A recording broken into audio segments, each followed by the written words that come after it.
श्री समर्थ रामदास स्वामी यांनी स्थापन केलेल्या पहिल्या मारुतीचे स्थान आगार टाकळी. नाशिकपासून सुमारे 3.5 किलोमीटरवर असलेले आगार टाकळी हे गाव श्री समर्थ रामदास स्वामी यांच्या सुमारे 13 वर्षाच्या निवासाने पुनीत झालेलं आहे. आगार टाकळी या गावी ज्या गावी रामदास स्वामी यांचे वास्तव्य होते त्यावेळी घनदाट झाडे झुडपे असलेल्या ठिकाणी गुहेमध्ये रामदास स्वामी वास्तव्यास होते. आपल्या आई वडिलांनी लग्न करण्याचे ठरवल्यावर मंगल अष्टकातील सावधान हा शब्द ऐकल्यावर बोहल्यावरून पसार झालेला नारायण आगार टाकळी या गावी आला. त्या ठिकाणी गोदावरीमध्ये हातपाय धुवून त्याने श्री काळारामाचे दर्शन घेतलं व त्याने त्यानंतर आगार टाकळी येथील असलेल्या गुहेमध्ये आपले निवासस्थान केले. याच ठिकाणी आगार टाकळी येथे नारायणाचे 13 वर्ष वास्तव्य होते आणि नारायणाचा समर्थ रामदास स्वामी झाले, तेही आगार टाकळी याच गावी. अशी नारायणाचा समर्थ रामदास स्वामी घडवणारे आगार टाकळी मोठे पवित्र गाव आहे. आगार टाकळी या ठिकाणी समर्थ रामदास स्वामींनी अखंड रामनामाचा जप करून गोमय मारुती म्हणजे शेण, गोमित्र आणि माती यापासून तयार केलेल्या मारुतीची मूर्ती बनवली. ही मूर्ती दगडी भिंतीवर थापून बनवलेली आहे आणि या गोमय मारुतीचे वैशिष्ट्य म्हणजे समर्थ रामदास स्वामींनी स्थापन केलेला हा पहिला मारुती आहे.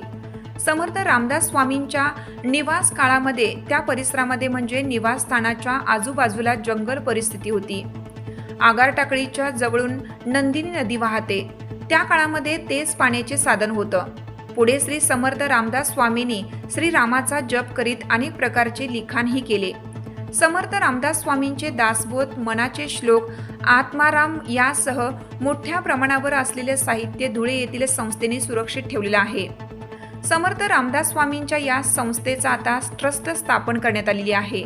काही काळ या संस्थेवर काही महंतांनी सेवा केली व ट्रस्ट स्थापन झाल्यानंतर काही काळ जिल्हा कोर्टामार्फत नियुक्त केलेले रिसिव्हर या मठाचे कामकाज बघत होते. समर्थ सेवा मंडळाच्या सदस्यांनीही या ठिकाणी मोठी सेवा केलेली आहे. श्री समर्थ रामदास स्वामींनी महाराष्ट्रामध्ये ठिकठिकाणी मारुतीची मंदिरे उभारली आहेत. समर्थांचे सज्जनगड हे समर्थ भक्तांचे अतिशय प्रिय व वंदनीय ठिकाण आहे. आगार टाकळी येथील मारुती आणि त्याचा परिसर यासाठी आता सुंदर असे बांधकाम झालेले आहे. या मठाच्या जागेची रचना अतिशय वैशिष्ट्यपूर्ण आणि भक्तिभावाने भारावलेली अशी आहे. समर्थांनी ज्या ठिकाणी 13 वर्ष निवास केला, तपश्चर्या केली ती जागा, तसेच समर्थांनी स्थापित केलेला गोमय मारुती, त्याचे मंदिर हे सर्वच अतिशय छानपैकी विकसित झालेलं आहे. जगभरातून समर्थ भक्त टाकळी येथे दर्शनास येत असतात. नाशिक जिल्हा न्यायाधीश आणि विश्वस्त यांच्यामार्फत टाकळीचा कारभार पाहिला जातो.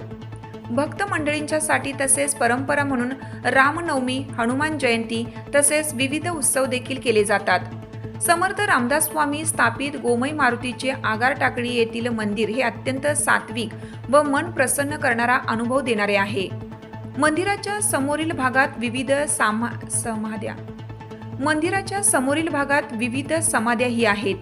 आगार टाकळी येथे भेट देऊन समर्थ स्थापित्य गोमय मंदिराचे तसेच समर्थांच्या निवासाच्या गुहेचे दर्शन हे मन प्रसन्न करते. या अत्यंत धार्मिक स्थानास भेट देणे, दर्शन घेणे मन प्रसन्न करणारे आहे. ॲडव्होकेट भानुदास शौचे, नाशिक, 8275 27 36 99.